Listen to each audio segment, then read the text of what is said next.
Maagang umaga sa isang kalye malapit sa ilog sa Manila, ang sikat ng araw ay sumisilip sa makakapal na sanga ng mangga na tumatama sa mga kalawangin at payak na bubong ng magkadikit na mga bahay.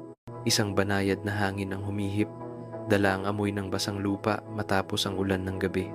Sa loob ng isang maliit na bahay, nakaupo si Miguel, 6 na taong gulang, na may malalaki at bilugang mga mata. Sa tabi ng bintana, pinagmamasdan ang dahan-dahang dumadaloy na ilog.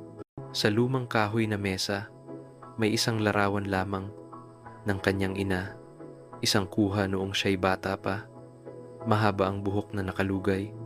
Ang mga mata ay banayad na nakatingin sa kamera. Hindi pa kailanman hinawakan ni Miguel ang larawan. Natatakot siyang masira ang mukha ng ina. Natatakot na balang araw ay mawawala rin siya sa larawan, gaya ng pagkawala niya sa buhay ni Miguel. Lola, ngayong araw, pinuri ako ng guro dahil maayos kong nabasa ang kwento tungkol kay Maria Clara. Bulong ni Miguel, inilalapat ang kamay sa frame ng larawan. Sa kusina, naghahanda ng almusal si Lola Rosa, ang kanyang lola. At nang marinig ang tinig ni Miguel, ngumiti siya.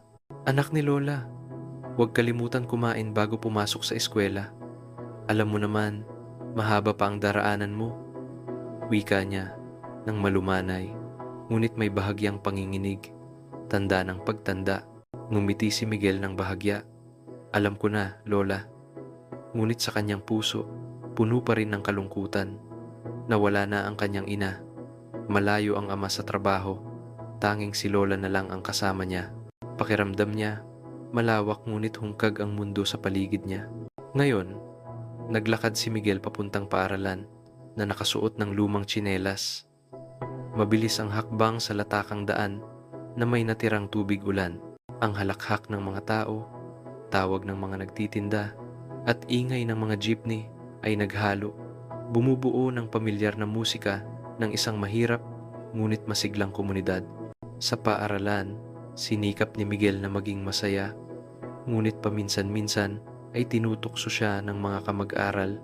Tinatawag siyang anak ng iba, batang walang ina na nagpapahiya at sumasakit sa kanyang puso.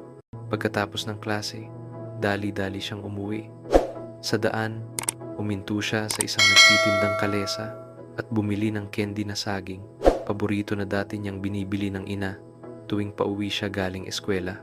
Pumikit siya, ini-imagine ang ngiti ng ina at ang mainit na kamay na humahaplos sa kanyang balikat. Ang sandaling iyon ay parehong nagpainit at nagpalungkot sa kanya. Pagdating sa bahay, umakyat si Miguel sa lumang duyan sa likod bahay kung saan pinapatulog siya ng ina tuwing umuulan. Umupo siya roon, pinagmamasdan ang mabagal na daloy ng ilog, inahaplos ng hangin ang mga nahulog na dahon ng mangga sa bubong. Bumulong siya sa ina. Miss na miss kita, Mama. Sana nandito ka sa tabi ko. Nakatayo si Lola Rosa sa pintuan. Tahimik na pinagmamasdan siya. May luha sa mga mata. Naiintindihan niya ang sakit ni Miguel. Alam niyang ang pagmamahal ng kabataan ay hindi mapapalitan ng salita o pagkain. Ang magagawa niya lamang ay yakapin siya, haplusin ang buhok niya, upang maramdaman ni Miguel na siya ay minamahal pa rin, na hindi siya ganap na nag-iisa. Sa hapon, habang ang araw ay lumubog sa likod ng mga lumang gusali sa Manila, tahimik na naupo si Miguel sa kanyang mesa, inilagay ang kamay sa larawan ng ina. Sumulat siya ng ilang linya sa maliit niyang diary, mga bagay na hindi niya nasabi sa iba, tungkol sa paaralan, sa mga araw na nag-iisa siya, sa pangarap na makasama ang ina sa paglalakad sa kalye, at makinig sa kwento ng ina bago matulog. Dinala ni Lola Rosa ang isang tasa ng mainit na gatas. Ilagay sa tabi niya. Inumin mo, anak ni Lola. Nandito pa rin ang mama mo sa puso mo. Tumingin si Miguel sa larawan. Tiningnan si Lola. At sa unang pagkakataon sa maraming araw, ngumiti siya. Hindi perpektong ngiti, ngunit tanda na natututo siyang tanggapin. Natututo siyang mabuhay, kasama ang pagkawala. Nagsisimula pa lamang ang kanyang kabataan, puno ng luha, ngunit may liwanag pa rin. Liwanag mula sa pagmamahal ng ina at pangangalaga ng lola. Sa tahimik na pagdaloy ng ilog, naramdaman ni Miguel na kahit wala na ang ina, nananatili ang pagmamahal. Ginagabayan siya sa bawat hakbang sa mundong ito. At sa sandaling iyon, naintindihan niya, kahit malungkot ang kanyang kabataan, maaari pa rin itong maging masaya at makabuluhan. Manila, sa tag-ulan, ang biglaang pag-ulan ay basa ang mga kalsada at ang marupok na bubong ng mahirap na barangay. Ngumaga iyon, nakatayo si Miguel sa harap ng bahay, basa ang kanyang kamiseta at ang tsinelas niya ay lulubog sa basa at putik na lupa. Bumubuhos ang ulan sa bubong, bumubuo ng tunog na kasabay ng tunog ng mga dumaraang jeepney, tawag ng mga nagtitinda sa lansangan, at halakhak ng mga bata sa kalayuan. Mahigpit na niyakap ni Miguel ang kanyang bag. Tinutukan ang agos ng tubig sa kalsada. Iniisip ang larawan ng kanyang ina sa mesa. Iniisip ang mga bulong tuwing gabi. Miss ko po ang mama. Sana, nandito siya sa akin. Ang pakiramdam ng kalungkutan ay umaakyat sa kanyang lalamunan at nagpapahirap sa kanya na huminga. Tumawag si Lola Rosa mula sa loob ng bahay. Anak, mag-ingat sa pagpasok sa paaralan. Huwag kalimutang magsuot ng raincoat para hindi ka magkasakit. Mabilis na isinabit ni Miguel ang luma niyang raincoat at dahan-dahang naglakad palabas ng bahay. Ang daan ay putik at basa. May mga kalat at dahon na lumulutang. Ang ilang mga kaklase niya ay tumakbo na, nagtatawanan, tumatalon sa bawat paddle. Pinanood ni Miguel, may munting pagnanasa sa kanyang puso. Sana makapaglaro rin ako gaya nila. Pagdating sa gate ng paaralan, huminga ng malalim si Miguel, pilit tinataboy ang takot. Maliit na paaralang elementarya, nagawa sa luma at sira-sirang bricks. Masikip ang mga silid, may amoy ng amag at chalk. Pumasok siya sa silid, pinanood si Ma'am Luz, ang mabait ngunit mahigpit na guro na nagtatala ng mga pangalan ng estudyante sa pisara. "Kumusta, Miguel?" Sigaw ng ilang kaklase, pero may halong pangungutya. Napangiti si Miguel ng bahagya, hindi nagsalita. Natutunan na niyang manahimik kapag tinutukso, ngunit nananakit pa rin ang puso. Paminsan-minsan, may mas matatandang bata na itinutulak siya sa pader, tumatawa at tinatawag siyang anak ng iba, ang batang walang ina. Tuwing naririnig niya iyon, ibinababa ni Miguel ang ulo, namumula ang mga mata, at ang kalungkutan ay dumadaloy na parang walang katapusang malamig na ulan. Sa loob ng klase, pilit nagtuon si Miguel sa leksyon. Itinuturo ni Ma'am Luz ang mga kwentong bayan ng Pilipinas tungkol kay Maria Clara at Ibong Adarna. Gustong-gusto ni Miguel ang mga kwentong ito, pero mahirap magtuon ngayon.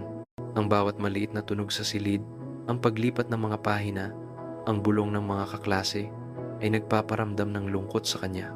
Namimiss niya ang kanyang ina, ang maiinit na kamay na yumakap sa kanya habang nagkukwento tungkol sa paaralan, ang mahinahong tinig na nagpapalakas sa kanya kapag siya'y natatakot o nalulungkot.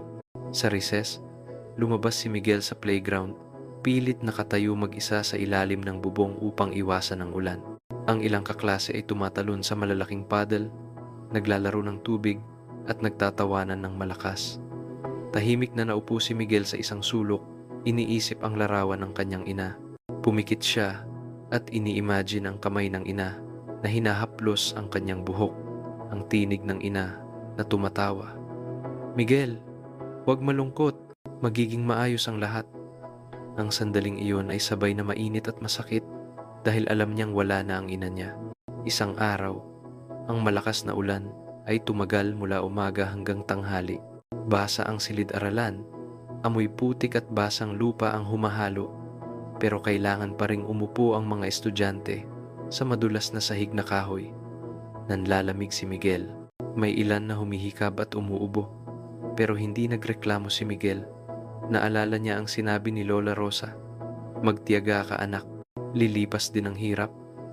Pero nananakit pa rin ang puso niya. Ang imahe ng ina ay lumilitaw sa bawat patak ng ulan. Paalala na hindi niya mahahaplos ang ina o maririnig ang ina na nag-aaruga sa kanya. Sa klase ng Filipino, nagbigay si Ma'am Luz ng takdang aralin. tungkol sa pamilya. Masayang ikinukwento ng iba ang tungkol sa kanilang mga magulang at kapatid. Ipinagmamalaki ang hapunan at ang mga weekend trips sa dagat. Tahimik si Miguel, nakatitig sa blankong papel sa harap niya. Sa isip niya, lumilitaw ang larawan ng ina. Ang lumang larawan sa mesa, ang maalalahaning tingin ng ina. Kinagat ni Miguel ang kanyang labi, at ang luha ay dumaloy. Dahan-dahan siyang sumulat, "Mama, miss na miss kita. Gusto kong nandito ka. Gusto kong yakapin mo ako, tulad ng dati." Pagkatapos ng klase, tumakbo ang ilang kaklase palabas sa playground. Naglalaro sa ulan. Lumabas si Miguel. Humina na ang ulan, ngunit malamig pa rin. Huminto siya, tinitingnan ang agos ng tubig sa kalsada. Iniisip ang kanyang ina. Gusto niyang sumigaw, gusto niyang umiyak, pero natatakot sa pangungutya ng iba, kaya bumaba lang ang ulo at nagpatuloy sa paglakad. Sa daan pa uwi, dumaan si Miguel sa isang nagtitindang kakanin sa gilid ng kalsada. Napansin siya ng tindera at ngumiti. "Miguel, galing ka sa ulan pa uwi. Gusto mo ng kakanin?" Tumango si Miguel at tinanggap ang isang maliit na bibingka. Habang ngumunguya ng maligamgam na bibingka, ini-imagine niya na nakaupo ang ina sa tabi niya. Nakangiti habang pinapakain siya. Tinutulungan siyang isubo ang bawat piraso. Ang pakiramdam ay sabay na mainit at masakit dahil alam niyang wala na ang ina. Pagdating sa bahay, naghanda na si Lola Rosa ng hapunan. Ang amoy ng adobo at sinigang ay kumakalat sa maliit na espasyo, nagbibigay ng kaunting ginhawa kay Miguel. Hinawakan siya ni Lola Rosa sa balikat. "Anak, masaya ka ba sa paaralan ngayon?" Napangiti lang si Miguel ng bahagya, hindi nagsalita. Sa puso niya, nananatili ang labis na pangungulila sa ina. Hindi niya masabi sa salita. Gabi iyon, nakaupo si Miguel sa tabi ng bintana, tinitingnan ang tahimik na pag-agos ng ilog. Patuloy pa rin ang mahinang ulan sa bubong, kumakatok sa frame ng bintana. Kinuha niya ang maliit na diary, inilagay ang kamay sa larawan ng ina at sumulat, "Mama, tinutokso ako ng mga kaklase. Nalulungkot ako. Gusto kong nandito ka sa akin. Miss na miss kita. Mahal kita." Nakatayo si Lola Rosa sa tabi niya, tahimik na nakatingin, may mga luha sa mata. Hindi siya nagsalita. Inawakan lang ang balikat ni Miguel upang maramdaman niya ang ginhawa mula sa simpleng pagmamahal na tapat. Ang mga luha ng kabataan, ang malalim na kalungkutan, ay pinapaliguan ng pagmamahal ni Lola Rosa na nagpapagaan ng sakit at nagpapaalala sa kanya na hindi siya ganap na nag-iisa. Kinabukasan, tumagal pa rin ang ulan buong linggo. Nagpatuloy si Miguel sa pagpasok sa paaralan. Tinutukso pa rin ng iba, nalulungkot pa rin, pero natutunan niyang tumingin sa larawan ng ina upang kumuha ng lakas. Napagtanto niya na kahit wala na ang ina, sapat ang pagmamahal na iniwan niya para malampasan ang mahihirap na araw, sapat upang maramdaman ang munting saya sa bawat sandali mula sa bibingka, sa halakhak ng mga kaklase, at sa yakap ni Lola Rosa.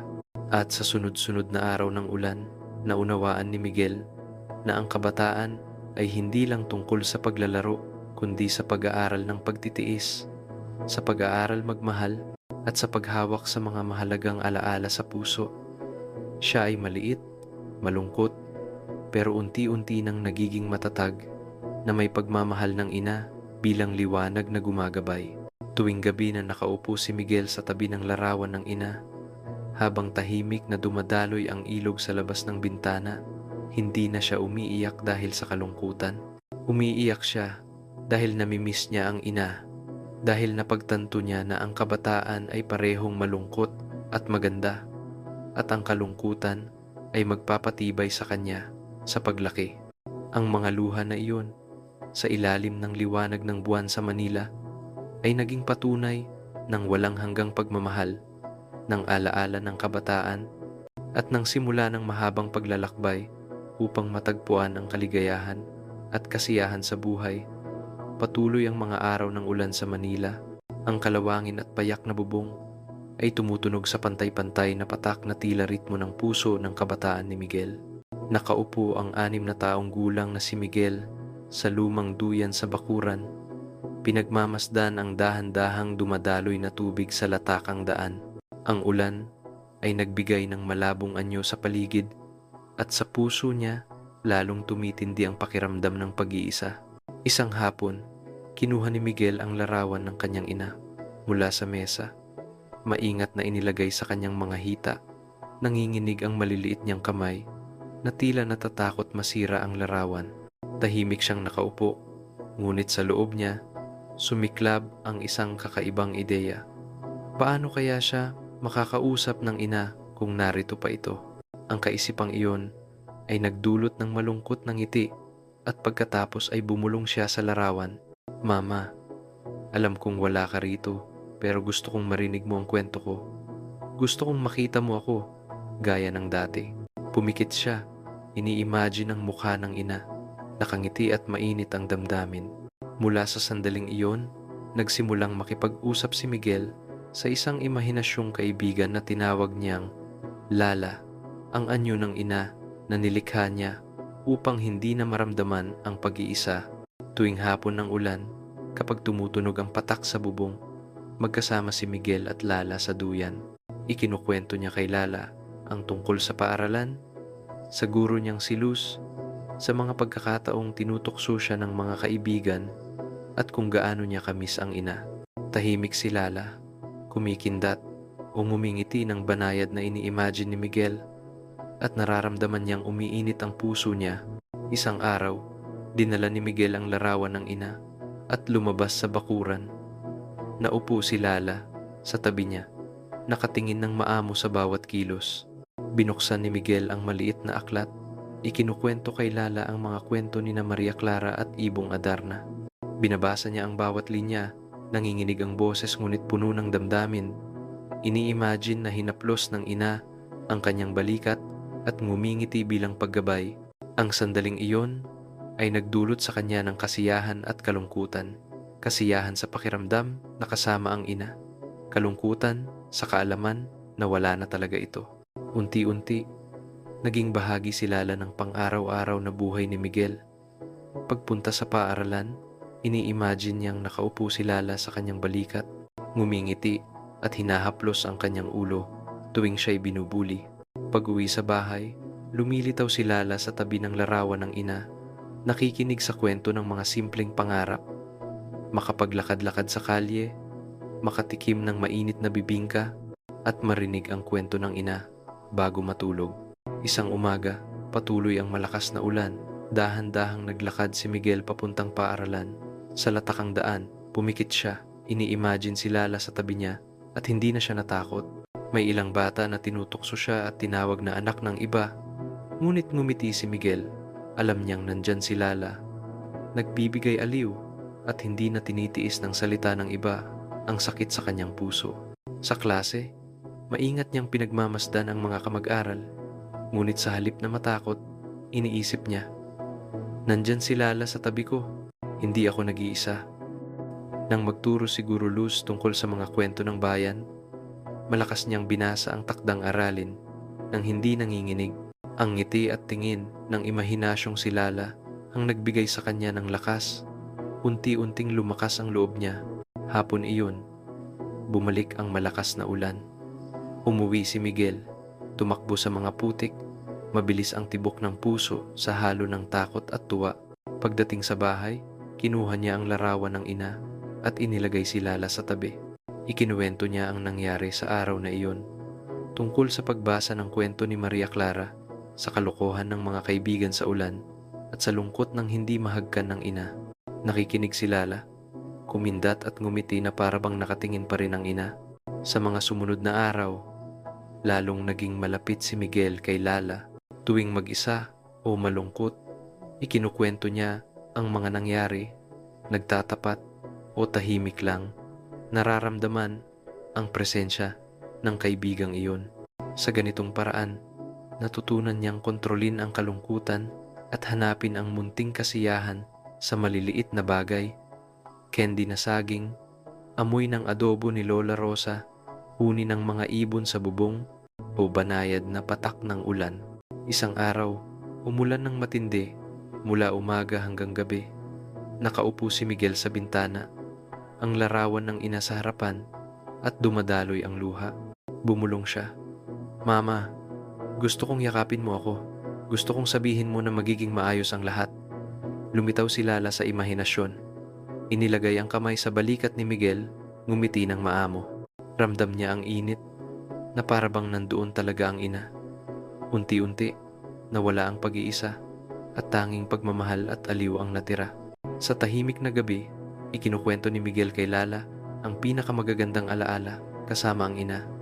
Tuwing pinapatulog siya sa duyan, hapon ng paglalakad sa kalye, pagbili ng candy at bibingka. Nakikinig si Lala, ngumiti ng maamo, at naramdaman ni Miguel na hindi na nag-iisa ang kanyang kabataan. Naintindihan niya na kahit wala na ang ina, buhay pa rin ang pagmamahal sa puso niya, at si Lala ang buhay na anyo ng pagmamahal na iyon. Isang araw, maaga siyang nagpunta sa paaralan, banayad pa rin ang ulan. May ilang mas matatandang bata na nang bully at itinulak siya sa putik. Balak niyang umiyak, yumuko, ngunit ini-imagine agad si Lala sa tabi niya, humaplos sa balikat at ngumiti bilang paggabay. Tumayo siya ng matuwid, pinunasan ng luha at nagpatuloy. Wala nang nangbuli o hindi na siya natakot. Ibinigay ni Lala sa kanya ang lakas na harapin ang mundo. Sa mga linggo ng araw ng ulan, napagtanto ni Miguel na hindi lang basta imahinasyon si Lala, kundi tulay sa pagitan niya at ng ina. Natutunan niyang mabuhay kasama ang sakit, pangalagaan ang alaala at pagmamahal ng kabataan, at hanapin ang kasiyahan sa maliliit na bagay kahit wala ang ina. Nagsimulang magsulat si Miguel sa diary para kay Lala at sa ina. Itinatala ang bawat detalye ng araw, bawat kwento, bawat damdamin. Ang diary na puno ng sulat, luha at maliliit na ngiti ay naging lugar para pangalagaan ang kabataan at pagmamahal ng ina. Isang gabi, nakaupo si Miguel sa bintana, pinagmamasdan ang tahimik na ilog. Inilapat ang kamay sa larawan ng ina at bumulong. Mama, natutunan ko ng mabuhay kahit wala ka. Natutunan ko nang hanapin ang kasiyahan sa bawat araw. Natutunan ko ng magmahal at maging matiyaga. Nakaupo si Lala sa tabi, ngumiti at ramdam ni Miguel ang malalim na kasiyahan kahit na namimiss pa rin niya ang ina. Lumipas ang mga araw ng kabataan. Lumaki at naging mas tiwala si Miguel. Ngunit patuloy na iniingatan si Lala at ang mga alaala ng ina sa puso. Naintindihan niya na ang kabataan ay hindi lamang kalungkutan o pag-iisa, kundi kakayahan ding magmahal, pahalagahan at ingatan ang mga mahahalagang alaala. Tuwing umuulan, nakikipag-usap pa rin siya kay Lala, ngunit ngayon ay may kapayapaan, may lakas mula sa pagmamahal ng kabataan at sa ina na nagturo sa kanya kung paano mabuhay at magmahal. At sa ilalim ng buwan sa Manila, tahimik nang ngumiti si Miguel sa tabi ng larawan ng ina, kasama si Lala sa imahinasyon. Ang kabataan na puno ng luha, ngayon ay masakit at mainit, malungkot at buo na parang mahinang musika na dadalhin niya habang buhay. Sa simula ng Mayo sa Manila, nagsisimula ng uminit ang hangin at ang mga pag-ulan ng Tagsibol ay unti-unting humihina. Si Miguel, na ngayon ay 8 taong gulang, ay gumising ng maaga sa maliit na bahay sa tabi ng ilog kasama ang kanyang lola, si Lola Rosa. Ngayon ay isang espesyal na araw, ang Pahiyas Festival, isang tradisyonal na pista na palaging ikinukwento ng lola kay Miguel mula pa noong siya'y bata. Ang pista na ito ay pagkakataon para ipakita ng mga tao ang pasasalamat sa Diyos ng palay sa pamamagitan ng pagdekorasyon ng bahay gamit ang prutas, gulay at berdeng dahon na lumilikha ng makulay na tanawin. Suot ni Miguel ang kanyang lumang puting kamiseta ngunit malinis pa rin, madilim na brown na shorts at tsinelas na goma, handa nang sumama sa lola. Maingat niyang isinabit ang larawan ng ina sa kanyang bag bilang nakasanayang gawain. Alam niyang wala na ang ina niya para samahan siya sa pista, ngunit sa puso, nais niyang masaksihan ng ina ang kasiyahan mula sa malayo. Anak, ngayon ay pupunta tayo sa Pahiyas. Dadalhin kita sa mga kalye na puno ng makukulay na dekorasyon at makikita mo ang kagalakan ng komunidad, sabi ni Lola Rosa. Ang mga mata ay kumikislap sa sinag ng umaga. Tumango si Miguel. May banayad ng ngiti, ngunit ang mga mata ay puno pa rin ng pangungulila sa ina. Paglabas nila, mas masigla ang paligid kumpara sa karaniwan. Dumaraan ang mga jeepney at ang mga nagtitinda sa kalye ay naglalagay ng mga pagkaing tradisyonal tulad ng bibingka, puto at iba pang kakanin.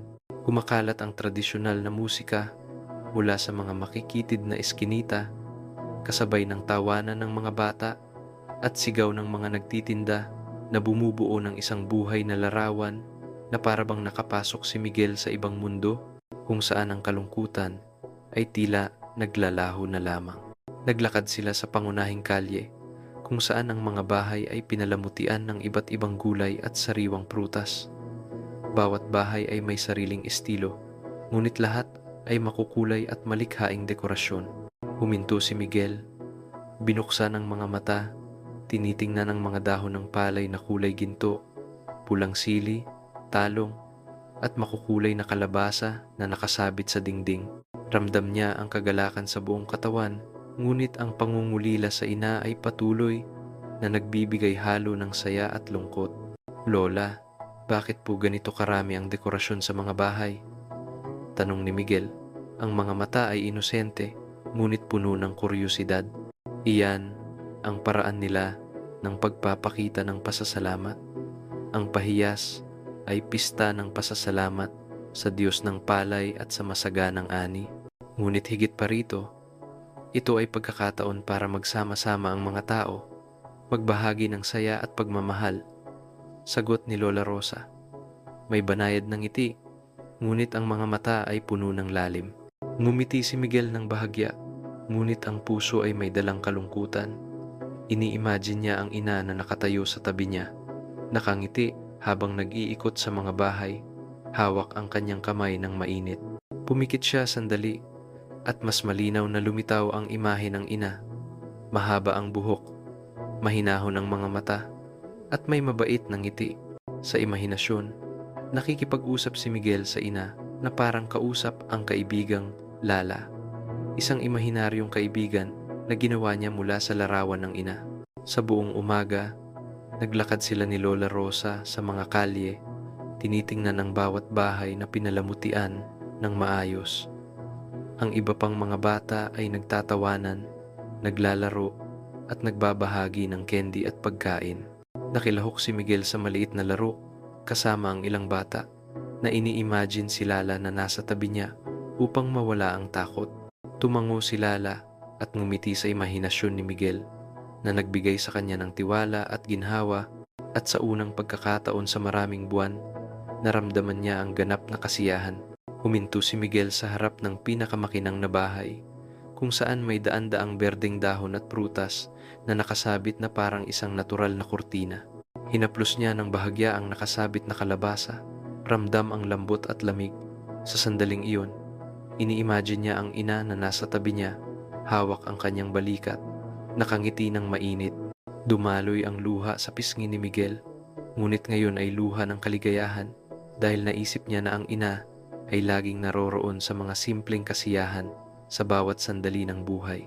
Ang kanilang tanghalian ay inihanda sa harap ng isang bahay. Naglatag si Lola Rosa ng maliit na kumot at inilagay ang mga tradisyonal na pagkain, adobong manok, sinigang na isda, at kaunting kakanin. Maingat na inilabas ni Miguel ang larawan ng ina, inilagay sa tabi ng plato para bang kasama niya ang ina sa pagkain. Ikinukwento niya sa ina ang mga makukulay na bahay, ang mga batang naglalaro, at ang masasarap na pagkain. Tumingin si Lola Rosa sa kanya. May luhang kumikislap sa mata. Nauunawaan na hinahanap ni Miguel ang presensya ng ina sa bawat sandali, ngunit natututo rin siyang pahalagahan ang kasalukuyan. Pagkatapos ng tanghalian, sumali si Miguel sa tradisyonal na laro, karerang may sakong palay bilang hadlang. Nagtatawanan at sumisigaw ang mga kaklase, at naramdaman ni Miguel ang kasiyahan sa puso. Kahit basa ang likod sa pawis, masaya siya. dahil alam niyang si Lala ay nasa tabi niya, nakangiti at nakikipaglaro. Bawat hakbang at bawat pagtalon sa hadlang ay nagpaparamdam sa kanya ng lakas ng kabataan na pinalalakas ng pagmamahal at imahinasyon tungkol sa ina. Sa hapon, tumayo sila sa mataas na daan, tinitingnan ang buong komunidad na makulay sa ilaw at dekorasyon.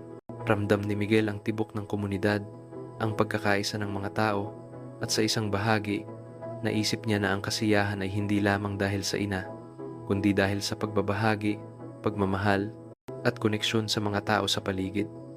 Tiningnan niya ang larawan ng ina, ngumiti ng banayad, at bumulong. "Mama, alam kong nakikita mo ako mula sa malayo. Masaya ako." Sa pag-uwi, muling bumuhos ang mahinang ulan, ngunit ngayon ay hindi na natatakot si Miguel, hindi nanginginig. Mahigpit niyang hinawakan ang kamay ni Lola Rosa.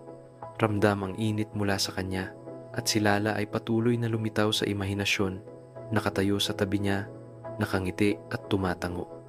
Natutunan ni Miguel na ang kasiyahan ay matatagpuan sa maliliit na sandali, sa pagmamahal ng pamilya at sa imahinasyon na ginawa niya upang mapalapit ang ina. Pagdating sa bahay, inilagay ni Miguel ang larawan ng ina sa tabi ng bintana. Sumulat siya sa kanyang diary. "Ngayon, nakita ko ang kasiyahan. Nakita ko ang mga tao na tumatawa, narinig ang musika, at nakita ang mga makukulay na bahay. Ramdam ko ang ina sa tabi ko, kasama ko sa pag-iikot sa pista.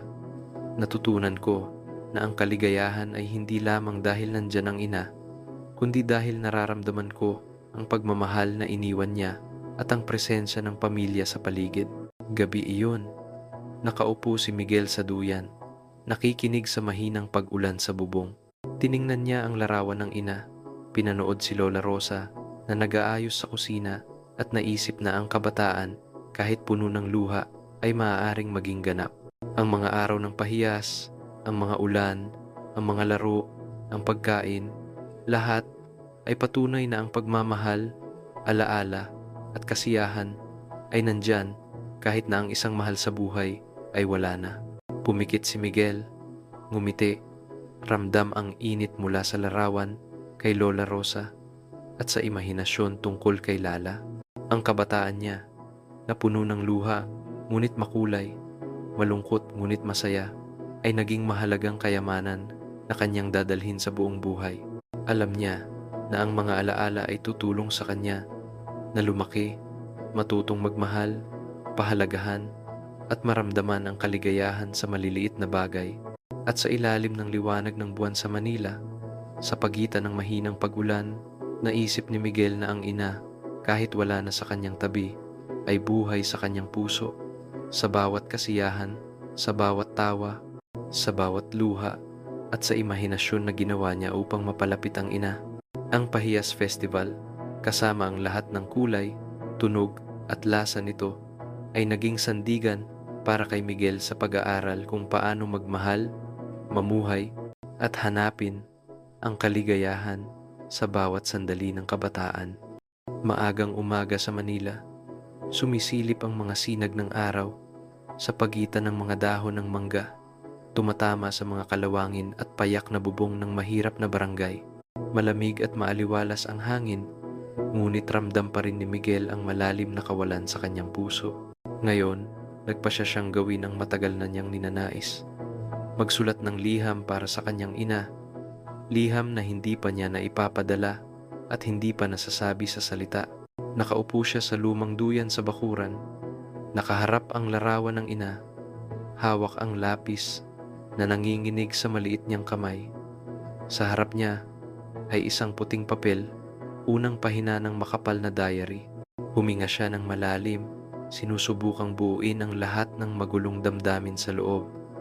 Ang kalungkutan, ang pangungulila, at pati ang pag-asa. "Susulatan ko ang mama, kahit alam kong wala na siya rito, pero gusto kong malaman niya na miss ko siya, mahal ko siya, at natutunan ko ng mabuhay kahit wala siya." Bulong ni Miguel, nanginginig, ngunit puno ng determinasyon. Sinimulan niyang isulat, "Mama, ngayong araw, nagising ako ng maaga. Tiningnan ang sikat ng araw na sumisilip sa pagitan ng mga dahon ng mangga. At naalala kita. Naalala ko ang mga araw na dinala mo ako sa paglalakad sa paligid ng barangay, ang mga hapon na bumili ka ng candy para sa akin, ang mga gabi na nagbasa ka ng kwento bago matulog. Alam kong wala ka na rito, pero gusto ko pa ring ikwento sa iyo ang lahat ng nangyari. Habang lumalabas ang bawat linya sa papel, naramdaman ni Miguel ang sakit at ligaya na magkakasalubong. Isinulat niya ang tungkol sa paaralan, sa guro niyang si Luz, sa mga kaibigan na minsang mabait, minsang nanlilibak. Isinulat niya ang tungkol sa mga araw ng ulan, sa pagtawag sa kanya ng anak ng iba, at kung paano niya ini-imagine si Lala, ang kaibigan sa imahinasyon batay sa imahe ng ina, na nasa tabi niya upang magbigay suporta at aliw. Sandaling itinabi ni Miguel ang lapis. Pumikit, ini-imagine ng ina na nakatingin sa kanya sa bawat linya. Dumaloy ang luha sa kanyang pisngi, ngunit hindi niya pinunasan.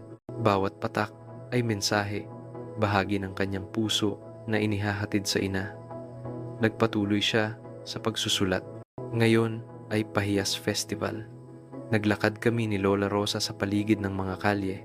Pinagmamasdan ang mga bahay na makukulay. Narinig ang musika at halakhak ng mga tao. Ramdam ko ang saya, ngunit na-miss ko rin ang mama. Ini-imagine ko na nakatayo ka sa tabi ko, nakangiti, inilalagay ang kamay sa balikat ko gaya ng dati. Gusto kong malaman mo na masaya ako kahit wala ka rito. Huminto si Miguel, tumingin sa larawan ng ina at nakita niyang kumikislap ang kanyang mga mata. Ramdam niya ang init sa puso, tila nandoon ang ina sa tabi niya, kasama sa kanyang saya. Pinagpatuloy niya ang pagsusulat. Mama, gusto kong sabihin na natutunan ko ng mabuhay kahit wala ka. Natutunan kong malampasan ang kalungkutan, hanapin ang kasiyahan sa maliliit na bagay, magmahal at pahalagahan ang bawat sandali. Alam kong bata pa ako, pero pagsisikapan kong maging matatag upang ipagmalaki mo ako. Isinulat niya ang tungkol sa mga sunod-sunod na araw ng ulan, sa pakiramdam ng pagiging mag-isa sa ilalim ng bubong ng paaralan, sa takot tuwing binubuli, at kung paano niya ini-imagine si Lala na palaging nasa tabi, nakangiti at nagbibigay lakas. Napagtanto ni Miguel na ang imahinasyon at pagmamahal ng ina ang tumulong sa kanya upang malampasan ang mga mahihirap na araw. Nagpatuloy si Miguel sa pagsusulat, nanginginig ngunit matatag. Ngayon, nakita ko na ang aking kabataan, kahit na puno ng luha, ay maaaring maging maliwanag at masaya. Natutunan kong tumingin sa larawan ng mama para kumuha ng lakas, para maramdaman na narito pa rin ang pagmamahal ng mama sa puso ko, sa lahat ng ginagawa ko, sa mga bagay na mahal ko.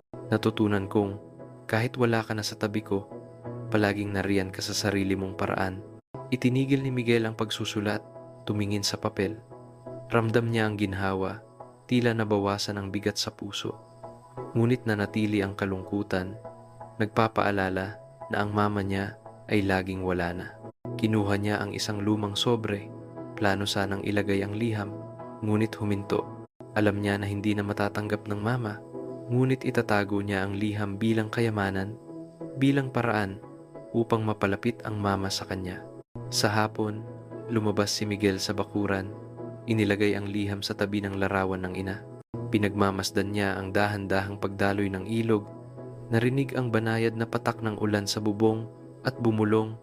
Mama, naikwento ko na sa iyo ang lahat. Nasabi ko ang pangungulila, ang sakit at pati ang pag-asa. Alam kong palagi kang nariyan sa bawat sandali, sa bawat luha at sa bawat ngiti ko.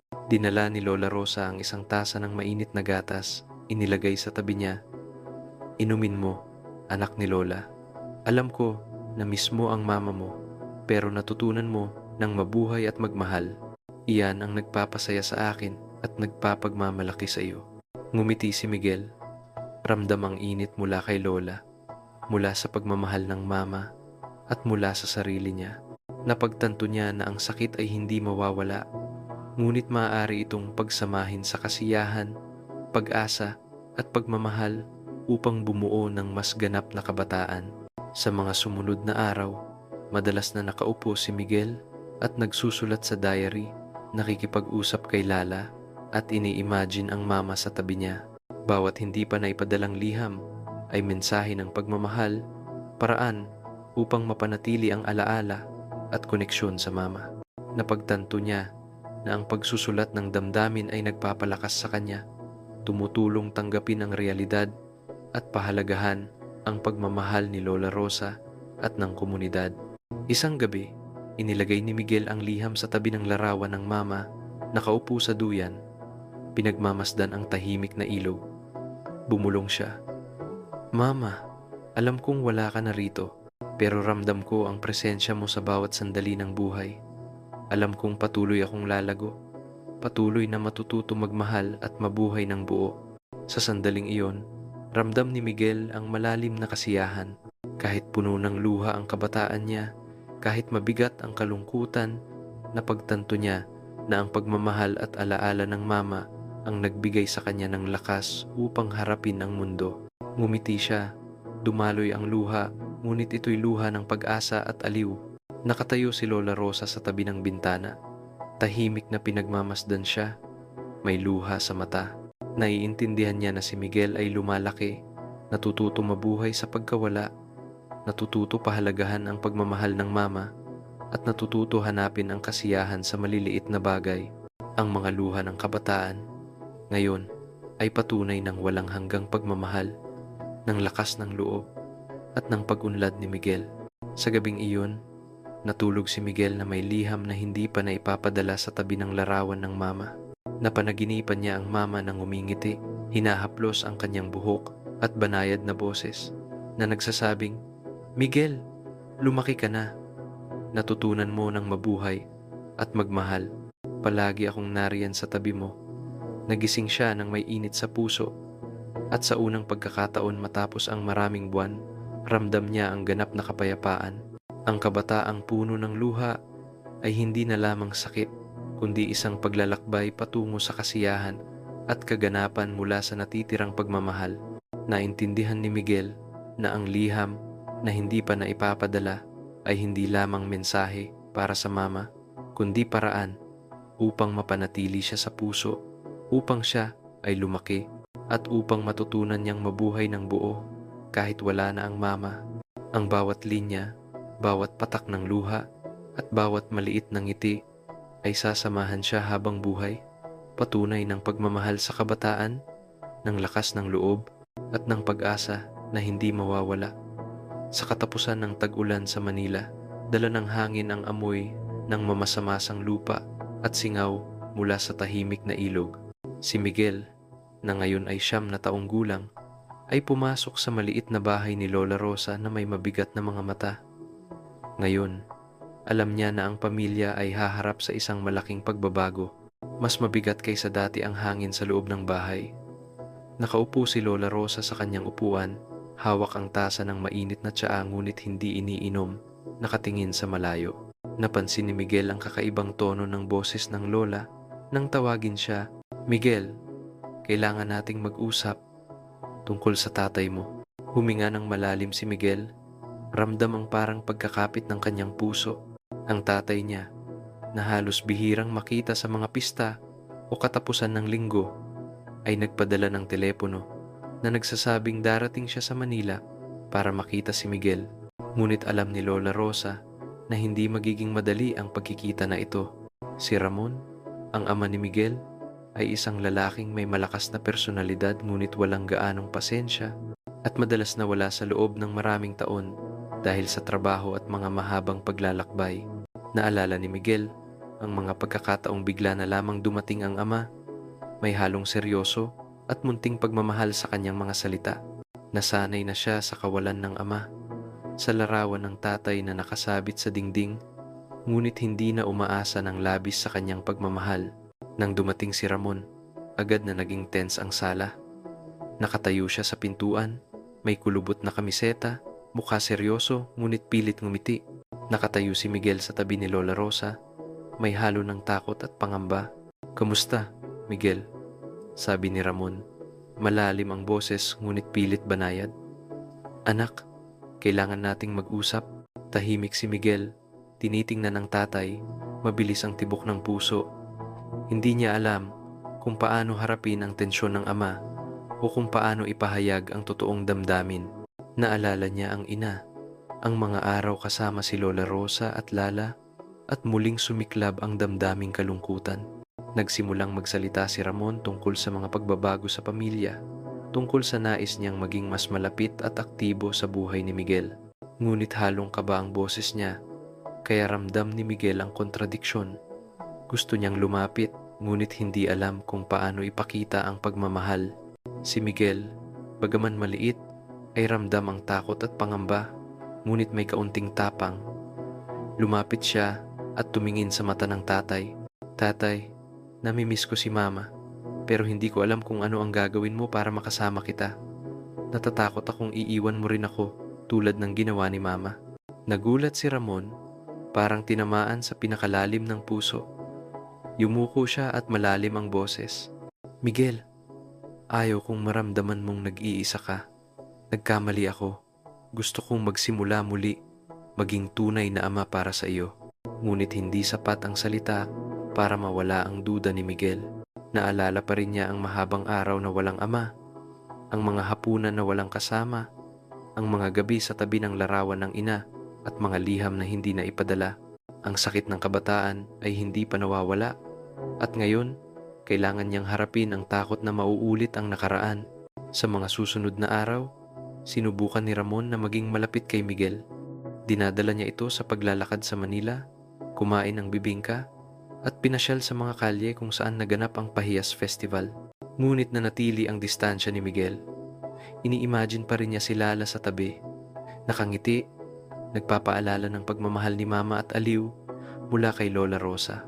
Si Lala ang naging tulay upang hindi masyadong matakot si Miguel sa ama, ngunit nagpapaalala rin na maging maingat at totoo sa damdamin. Isang gabi, matapos kumain, nakaupo si Ramon sa tabi ni Miguel sa duyan. Sinusubukang makipag-usap. Ikinuwento niya ang kanyang kabataan, mga hirap at pagkakamali, ang paglayo sa pamilya upang magtrabaho. Umaasa siyang mauunawaan ni Miguel at makaramdam ng empatiya. Nakikinig si Miguel, mabigat ang mga mata, ngunit may liwanag ng pag-asa. Napagtanto niya na tao rin ang tatay, may sariling sakit at maling desisyon, ngunit ang katotohanan ay nanatili ang kanyang kalungkutan. Naalala niya ang ina, hawak pa rin ang larawan, nakikipag-usap kay Lala at kailangan ng oras upang tanggapin ang presensya ng tatay. Kinabukasan, naganap ang tunay na pagsubok. Habang naglalakad sina Miguel at Ramon sa kalye, biglang huminto ang isang jeepney. Tumunog ang busina. Natigilan si Miguel. Mabilis ang tibok ng puso. Hinila siya ni Ramon. Ngunit nadulas si Miguel sa basang putik, nahulog at nabasa. Umiyak siya ng malakas. Naalala ang mga araw ng ulan na nag-iisa, ang ina, at ang pakiramdam ng kaligtasan na palagi niyang hinahanap. Mabilis na dumating si Ramon sa tabi niya. Inilagay ang kamay sa balikat ni Miguel. Anak, patawarin mo ako. Ayokong natakot ka. Ayos ka lang ba? Tumingin si Miguel sa mata ng tatay, luha sa pisngi. Nanginginig ang boses. Tatay, natatakot ako. Ayokong maiiwan ulit. Niyakap siya ni Ramon. Unang pagkakataon na pinakawalan ang damdamin na may boses na nasusupil. Miguel, ipinapangako ko, hindi kita iiwan. Nandito ako sa tabi mo, matututo maging ama at makikinig sa iyo. Gabing iyon, nakaupo si Miguel sa tabi ng bintana, larawan ng ina sa tabi, lapis sa kamay. Isinulat niya sa diary. Ngayon napagtanto ko na may sariling sakit din ang tatay, pero natatakot pa rin ako. Natatakot akong maulit ang nakaraan, natatakot akong mawala ang mahal ko. Pero nakikita ko rin na nagsisikap siya at bibigyan ko siya ng pagkakataon. Matututo akong magtiwala, pero mananatili si Mama sa puso ko.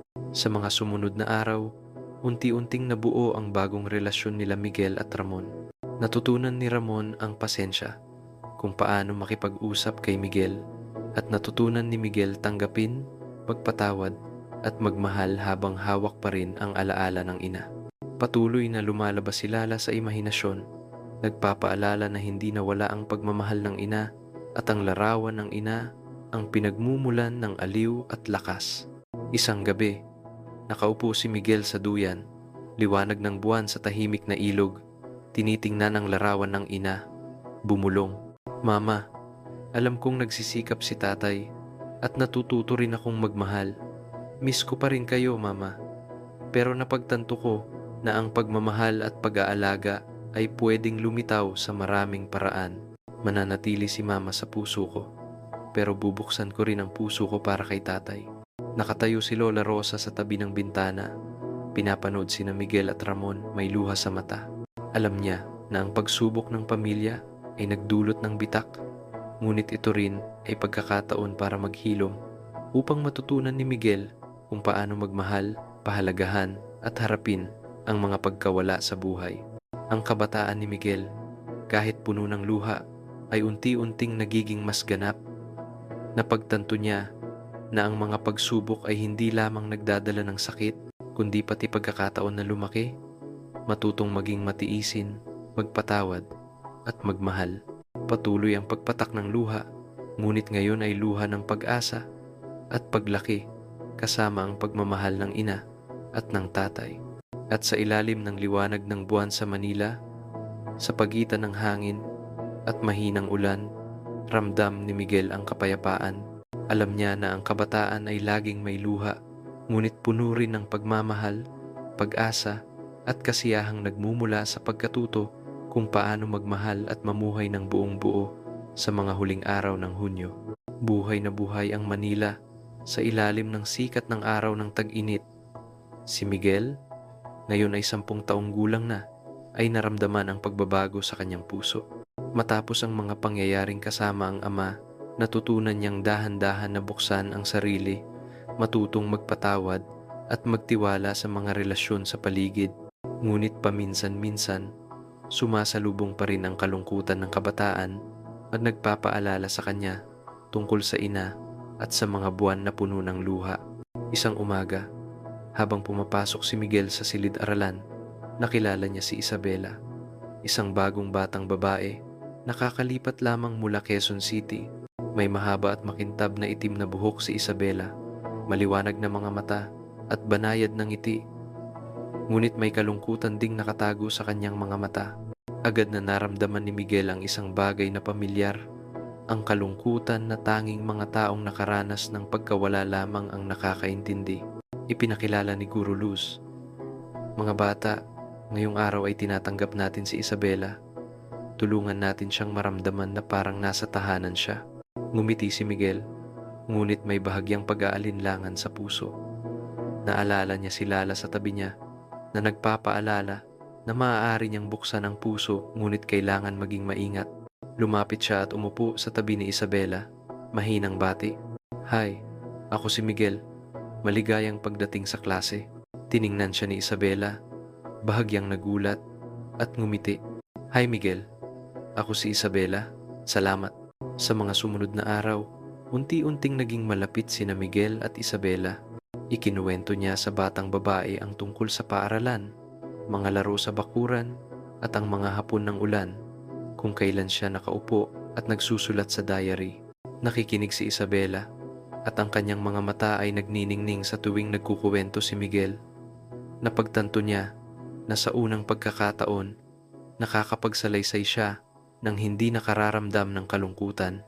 Isang hapon, habang umuulan ng bahagya, dinala ni Miguel si Isabela sa bakuran upang maglaro. Tumatalon silang dalawa sa mga paddle, nagtatawanan, nakalimutan ang mga naipong lungkot. Ikinuwento ni Miguel si Lala, ang kaibigang imahinasyon na hango sa imahe ng ina, at hindi pinagtawanan ni Isabela, bagkus nakikinig at nakikiramay. Napagtanto ni Miguel na naiintindihan din ng bata ang kalungkutan, at unti-unti silang nagtitiwala sa isa't isa. Nagsimulang matutunan ni Miguel kung paano ipahayag ang tunay na damdamin kay Isabela. Ikinuwento niya ang tungkol sa ama, ang liham na hindi na ipadala sa ina, ang mga araw ng ulan na mag-isa sa duyan, at ang kagalakan nang makita ang mga bahay na makulay sa Pahiyas Festival. Nakinig si Isabela, may luha sa kanyang mga mata, ngunit may mainit na ngiti. Ramdam ni Miguel na sa unang pagkakataon, may nakilala siyang kaibigan na hindi lamang nakabahagi ng saya, kundi pati ng pag-unawa sa sakit.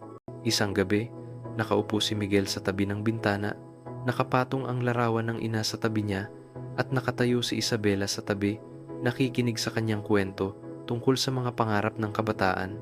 Maglakad-lakad sa paligid ng Manila, kumain ng mainit na bibingka, makinig sa pagbabasa ng ina bago matulog. Ramdam niya ang ginhawa sa puso, at sa unang pagkakataon ay naranasan niya ang tiwala sa tunay na pagkakaibigan. Sa mga sumunod na linggo, magkasama sina Miguel at Isabela sa pag-aaral, paglalaro sa unang ulan ng tag-ulan, at pagtuklas sa maliit na barangay na may mga sulok na puno ng alaala. Unti-unti, napagtanto ni Miguel na ang pagkakaibigan ay isang mahalagang regalo na kapag papagaan ng sakit, nagbubukas ng mga sandali ng kaligayahan at nagpapatibay ng tiwala sa tao. Isang araw, nakatagpo muli ni Miguel ang kanyang ama matapos ang isang linggong paglisan. Pinanood ni Ramon si Miguel habang naglalaro kasama si Isabela. Nakita niyang totoong ngumingiti ang anak sa unang pagkakataon matapos ang maraming buwan. Napagtanto niya na natututo na si Miguel na buksan ang puso, ibahagi ang damdamin, at magtiwala sa iba.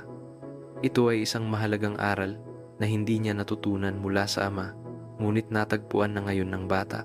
Ikinuwento ni Miguel kay Isabela ang mga pribadong sandali kasama si Lala, ang liham na hindi na ipadala, at maingat itong nakinig. Sinabi ni Isabela, "Miguel, naiintindihan ko. Nawala rin ang mama ko dati, at ang pakiramdam ng kalungkutan, napakahirap. Pero kapag may kaibigan, kapag nakabahagi ka, napapawi ang sakit." Tumingin si Miguel sa batang babae, at ang kanyang mga mata ay nagniningning. Napagtanto niya na ang tiwala at pagkakaibigan ay isang makapangyarihang gamot. Kayang pagaanin ang sakit at tulungan siyang malampasan ang mga hamon ng kabataan. Patuloy na lumalabas si Lala sa kanyang imahinasyon, nakangiti na parang pumapayag na natututo si Miguel na mabuhay sa pagkawala habang pinapanatili ang saya. Isang hapon, habang naglalakad sina Miguel at Isabela sa barangay, nakatagpo sila ng isang maliit na asong inabandona. Magkasama nilang inalagaan, pinangalan ng bituin, pinakain, at sinikap na mahanap ang pansamantalang tahanan nito. Napagtanto ni Miguel na ang pagkakaibigan ay hindi lamang sa pagitan ng tao, kundi pati na rin sa kakayahang magmahal at mag-alaga sa mga nilalang sa paligid. Sa mga sumunod na araw, nagsusulat si Miguel sa diary. Ikinukwento si Isabela at si Bituin. Napagtanto niya na ang kabataan, kahit na puno ng luha, ay maaaring maging buo kapag may pagkakaibigan at tiwala. Isinulat niya, "Ngayon nakita ko na, ang sakit ay hindi nagpapahina sa akin. Natutunan kong makabahagi, matutong magtiwala, at alam ko na nandyan pa rin ang mama sa pamamagitan ni Lala at sa mga mahal ko." Isang gabi, magkasama sina Miguel at Isabela sa bubong, pinagmamasdan ang ilog na kumikislap sa ilalim ng buwan. Sinabi niya, "Isabela, hindi ko akalaing kaya kong magtiwala sa iba ng ganito kalalim. Pero kapag kasama ka, ramdam ko na humuhupa ang kalungkutan at napupuno ang puso ko ng kasiyahan." Hawak ni Isabela ang kamay ni Miguel, ngumiti. "Ganoon din ako. Ramdam ko na maaari nating ibahagi ang lahat, saya at lungkot. Ikaw ang pinakamahalagang kaibigan ko." Naramdaman ni Miguel ang kagalakan na kumakalat. Napagtanto niya na ang tunay na pagkakaibigan ay isang mahalagang regalo. Nagtuturo sa kanya na lumaki, matutong magmahal, at makahanap ng tiwala sa mundong pabago-bago. Patuloy na lumalabas si Lala sa tabi niya, nakangiti, nagpapaalala na laging kasama ang ina, at ngayon natagpuan na ni Miguel ang tunay na kaibigan na maaaring pagsaluhan ang damdamin. Sa mga sumunod na linggo, magkasama sina Miguel at Isabela sa pagtawid sa maliliit na hamon sa buhay, pag-aaral, pagtulong kay Lola Rosa, pag-aalaga kay Bituin, at paglahok sa mga gawaing pangkomunidad. At bawat sandali ay aral tungkol sa pagkakaibigan, tiwala, at kakayahang magmahal. Ramdam ni Miguel na ang kabataan ay hindi lamang sakit at pagkawala, kundi pagkakataon din upang matutunan kung paano mabuhay, paano magmahal, at paano magtiwala. Isang gabi, habang inilalagay ni Miguel ang larawan ng ina sa tabi niya at nakatayo si Isabela sa tabi, bumulong siya, "Mama, nakakita na ako ng isang tunay na kaibigan. Hindi na ako nag-iisa tulad ng dati. Natutunan kong makabahagi at magtiwala. Alam kong magiging masaya ka kapag nakita mo akong masaya." Lumabas si Lala sa imahinasyon, nakangiti, at ramdam ni Miguel ang init mula sa ina, sa pagkakaibigan, at sa tiwalang kanyang binuo. Ang kabataan, kahit na puno ng luha, ay ngayoy naging maliwanag, buo, at puno ng pag-asa. At sa ilalim ng buwan sa Manila, hawak ni Miguel ang kamay ni Isabela, pinagmamasdan ang dahan-dahang pagdaloy ng ilog, ramdam ang kagalakan, pagkakaibigan, at pagmamahal na hindi nawawala. Alam niya na ang kabataan ay laging may luha, ngunit ngayon may karagdagang tiwala, pagkakaibigan, at pag-unlad upang magpatuloy sa landas na nasa harap nila. Sa pagtatapos ng tag-init sa Manila, ang banayad na sikat ng araw ay kumakalat sa mga makipot na kalye, at ang mga lumang bahay ay nananatiling matatag, ngunit ngayoy puno ng kulay ng buhay at pag-asa. Si Miguel, na ngayon ay 11 taong gulang, ay nakatayo sa balkonahe ng bahay ni Lola Rosa, pinagmamasdan ang tahimik na agos ng ilog at naririnig ang huni ng hangin sa mga sanga ng punong mangga. Huminga siya ng malalim, naramdaman ang bawat pintig ng puso, bawat sandali ng kasalukuyan, at napagtanto niyang mas naging matanda na siya kumpara sa sarili niya ilang taon na ang nakalipas. Sa mga nakaraang taon, ang kabataan ni Miguel ay puno ng luha, pagkawala ng ina, kalungkutan, hidwaan sa ama, at mga malamig na ulan na pumapasok sa kanyang puso. Ngunit natutunan din niya na ang luha ay hindi katapusan. Ito ay patunay ng pagmamahal, ng pagiging sensitibo, at ng kakayahang maramdaman ang buong buhay. Tumingin si Miguel sa larawan ng ina na nasa tabi niya. Ngumiti siya, may luha na dahan-dahang dumadaloy sa pisngi. Ngunit sa pagkakataong ito ay luha ng kasiyahan. Bumulong siya, "Nanay, nalampasan ko na ang mga sakit. Natutunan ko ng magmahal, natutunan ko ng magpatawad, at natagpuan ko na ang kaligayahan sa bawat sandali. Alam kong palagi kang kasama ko sa pamamagitan ni Lala, sa puso ko, at sa lahat ng taong mahal ko." Lumapit ang ama niya, si Ramon, at inilagay ang kamay sa balikat ni Miguel na may tingkad ng pagmamalaki sa mga mata. "Miguel, nakikita ko na mas naging matatag ka. Masaya ako na natutunan mong maging matibay at magmahal." Bumaling si Miguel sa ama, may maliwanag ng ngiti. "Alam kong palagi kang nandyan at natutunan ko ring pahalagahan ang pagmamahal mo. Pero hinding-hindi mawawala si nanay sa puso ko bilang isang bahagi ng aking kabataan na hindi maaaring hiwalayin." Nakatayo si Lola Rosa sa tabi. Nakangiti, nakikita si Miguel na nalampasan na ang sakit at natagpuan ang balanse sa pagitan ng alaala at kasalukuyan. Alam niya na ang mga luha noong nakaraan ay naging lakas, naging kakayahan upang magmahal at makaunawa. Tumingin si Miguel kay Isabela, ang matalik na kaibigan na laging kasama sa mga laro, aralin, at pati sa mga araw na basang-basa sa ulan. Hinawakan niya ang kamay ng kaibigan. "Salamat sa pagiging kasama ko, sa pagbabahagi ng tuwa at lungkot. Natutunan ko na ang tunay na pagkakaibigan ay ang pinakamahalagang regalo sa kabataan." Ngumiti si Isabela, may ningning sa mga mata. "Miguel, marami ring akong natutunan mula sa iyo. Sabay tayong lalaki, sabay nating matutunan kung paano magmahal at mamuhay ng buo." Sa ilalim ng makulay na paglubog ng araw, naramdaman ni Miguel ang lahat, pagmamahal ng ina, pangangalaga ni Lola Rosa, bagong damdamin mula sa ama, tunay na pagkakaibigan mula kay Isabela at lahat ng alaala ng luha na kanyang nalampasan. Bawat luha, bawat ngiti, bawat alaala ay bumuo sa kanya, isang batang sensitibo, matatag at marunong pahalagahan ang buhay. Bumaling si Miguel sa ilog kung saan ang mga alon ay naglalaro at sumasalamin sa liwanag ng paglubog ng araw. Napagtanto niya na ang kabataan ay hindi magiging ganap kung wala ang luha, ngunit hindi rin ganap kung wala ang pagmamahal at pag-asa. Ngayon, naramdaman niya ang kabuuan, naaalala niya ang ina, minamahal ang ama, pinahahalagahan ang pagkakaibigan at ang buhay sa paligid niya. Pumikit si Miguel, ngumiti, naramdaman ang hangin sa kanyang buhok, ang huni ng mga ibon at ang agos ng tubig.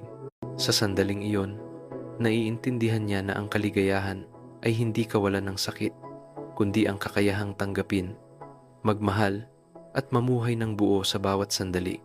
Nanay, masaya ako, kumpleto na ako, bumulong si Miguel, at sa unang pagkakataon, naramdaman niyang ang kalungkutan ng kabataan ay napalitan ng liwanag ng pag-asa, ng kapayapaan at kasiyahan. Ang kabataang puno ng luha ay ngayon naging magandang paglalakbay.